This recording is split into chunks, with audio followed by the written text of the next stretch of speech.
Okay, I need to pull up this Myers Briggs. Oh shit. Personality test. I have to put my cat in my room because she doesn't know how to behave. Why did she do this to me? Why? Why? Tell them that it's human nature. Why? Why? Did she do me that way? You pull up QuickTime Player. QuickTime Player. How do I get it work? Sage!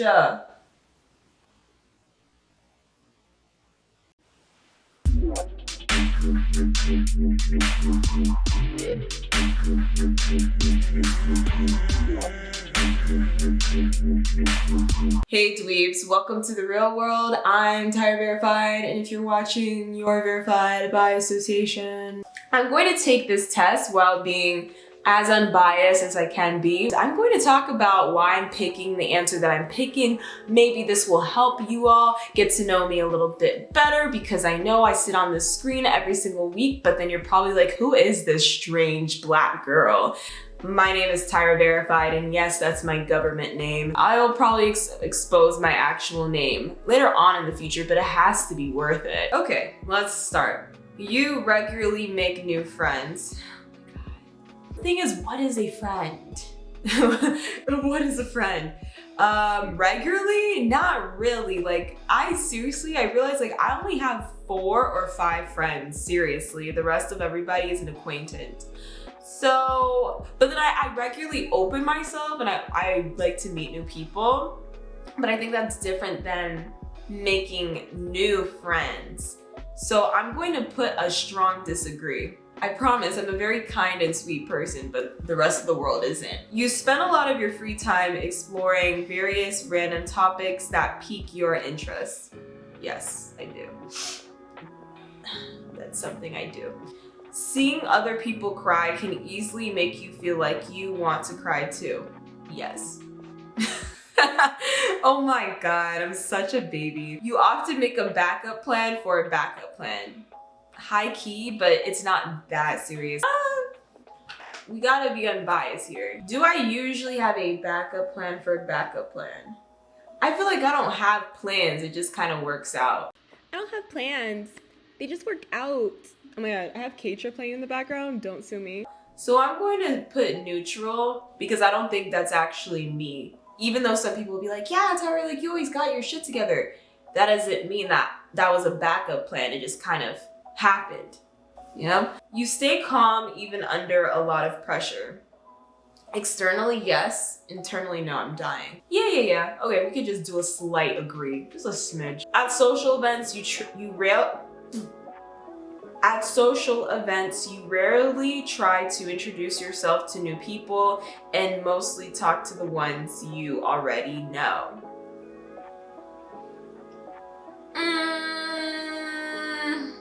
No, I would say I talk to new people at social events. Obviously, like I would talk to my friends if I go to a social event with a friend, or maybe an acquaintance invites me somewhere, but typically at social events, I like to meet new people. I like to spark up conversation with people around. So I will say disagree because it says rarely. You prefer to completely finish one project before starting another. No. You are very sentimental. Yes. You like to use organizing tools like schedules and lists. Yes, I do. Even a small mistake can cause you to doubt your overall abilities and knowledge. No. Because I just feel like when it comes to mistakes, I feel like that's a part of life. Now, I just don't really care because I say, well, if I'm not into it, I'm not into it, and I'll do it to the best of my ability at that moment. And maybe it could change in the future, but for now, this is the way that I can do it. And however I did it, it's not reflective of my self-worth as a human. That's just how I felt at the time. So, you know, I try not to do that because I think a lot of people can suffer with that. And then that can cause imposter syndrome. And I used to have such bad imposter syndrome until I just started realizing, well, mistakes are a part of life. You feel comfortable just walking up to someone you find interesting and striking up a conversation. That is me. You are not too interested in discussing various interpretations and analysis of creative work. Disagree. You're more inclined to follow your head than your heart. Nah. You usually prefer just doing what you feel like at any given moment instead of planning a particular daily routine. This is difficult because I feel like I do a mixture of the both, or mixture of the two. So sometimes I like a daily routine. There's nothing wrong with a daily routine. Like waking up, making my bed, making some tea. And also I have classes and work, so I have a set schedule for those. But I think when I'm not doing that, I kind of give myself the leeway and check in. Like for example, when I filmed this YouTube video, it's 5 p.m. on a Saturday and I was not planning to film a video 5 p.m. but it just came to me. I said, well, Tyra, just film the video, do what you have to do. And here we are now. So I'm gonna put neutral. You rarely worry about whether you make a good impression on people you meet. I used to be the type that wanted to make sure everybody liked me, and now I don't really care. I will say I still care about what people think about me, around me, but I'm not going as far as to make sure that they leave thinking, well, Tyra was the coolest one in the party. Like, that's not the energy that I'm coming. I'm just trying to bring in authenticity. So I will say like this, like a little slightly agree, because it rarely is a very strong word. You enjoy participating in group activities. Tell me why yesterday I literally said I hate participating in group activities. I like to do things on my own. I'm not really a group person, says the only child. I'm an only child also, so of course I would be talking like this. You like books and movies that make you come up with your own interpretation of the ending. Yes, yeah. That's why I love Pulp Fiction, Donnie Darko, Mr. Nobody. Your happiness comes more from helping others accomplish things than your own accomplishment. I will say this is like a halfway agree. Because I realize like true happiness isn't with how many awards you win or what school you go to. It's the way that you impact others around you and like how others make you feel too. So if I'm helping others like from a good place in my heart, then I feel like people around me will be receptive and want to help me out too. And it's just going to create this really cool symbiosis between everybody. So I will say yes. You are interested in so many things that you find it difficult to choose what to try next. But I guess I could feel that when it comes to restaurants, like picking food, I'm not a picky person, so I'll pick anything on the menu. Maybe reading a book. Yeah, that happens to me. Like I'll want to read or watch something, but there's so many options that I end up not watching anything or reading anything at all. Yeah, you are prone to worrying that things will take a turn for the worse. No, I realize I'm pretty optimistic. Like a realist, optimistic, maybe I'm a stoic, but it's just no point. My mom will call me saying, Tyra, did you do this? Did you do that? I'm like, Mom, what does that have anything to do with this current moment right now, with us breathing and being a human right now? And she's like, I hate you. Not really, that's my mom, but no, I really don't worry about things taking a turn for the worst. If anything, I just assume it's always going to be good. No, I'm gonna strongly disagree. I don't think that's the thing that I really think about anymore. You avoid leadership roles in group settings.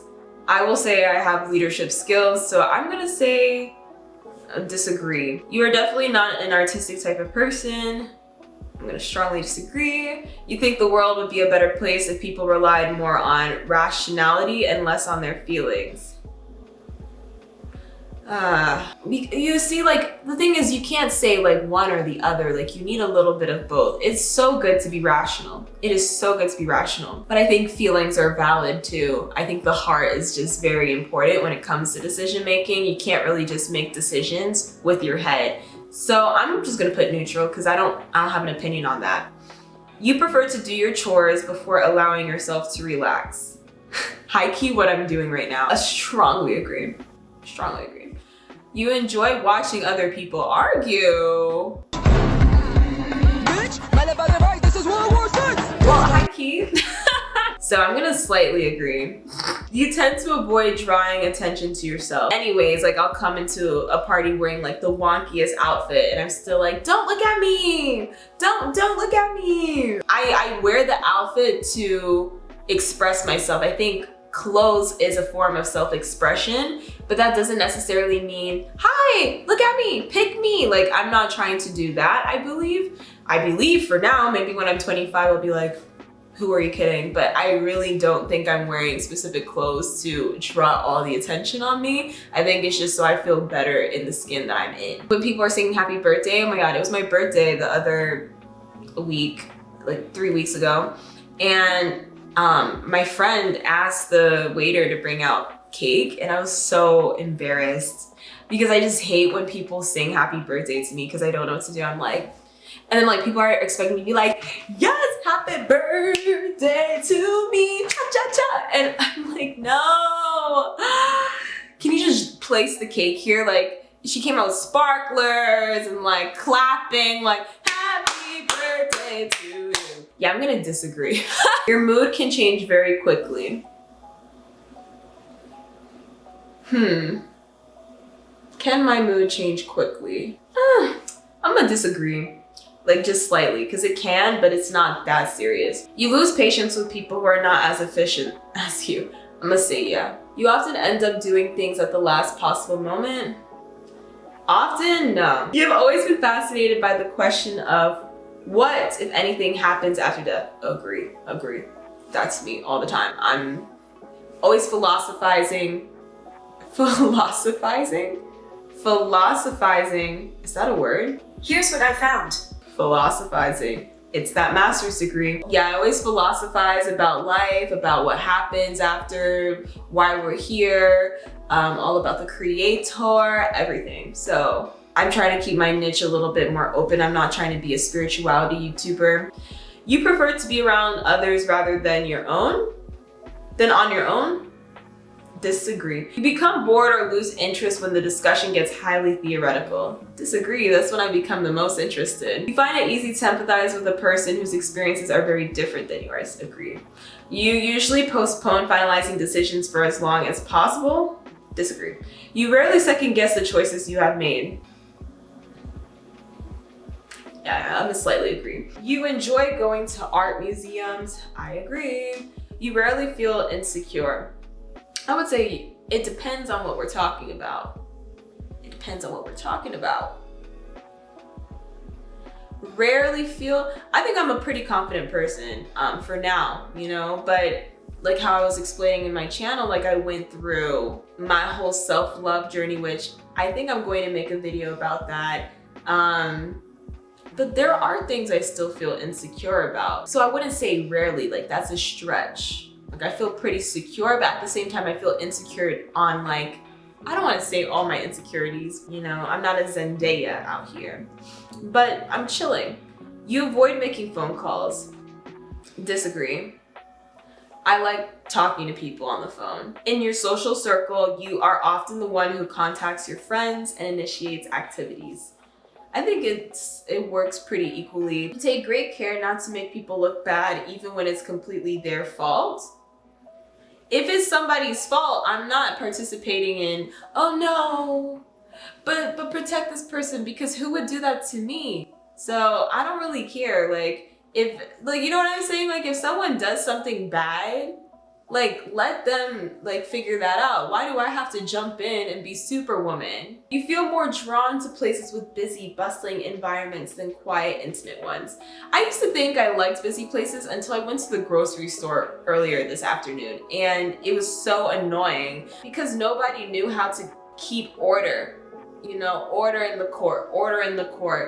There was none of that. You know at first glance how someone is feeling. Yeah. But I don't want to say agree all the way because I'm not going to assume the way that you feel.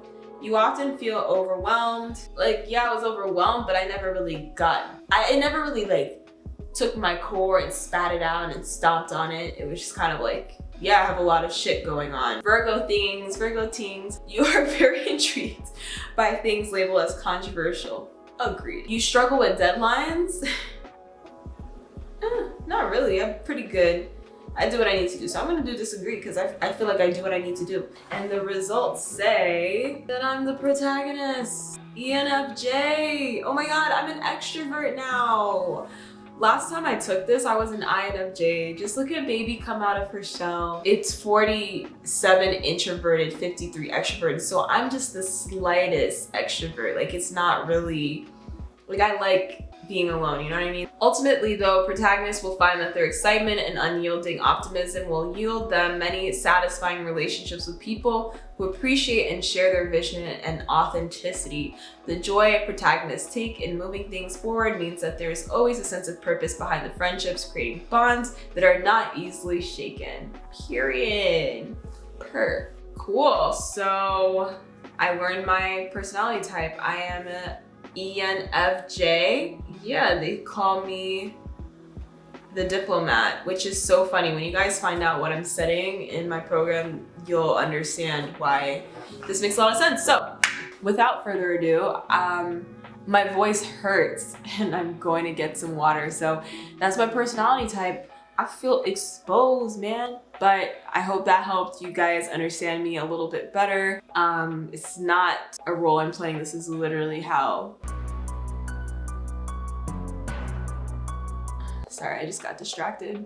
I'm literally just this way. So thanks for watching up to here, and take the personality test and let me know down in the comments what you are. Okay, bye.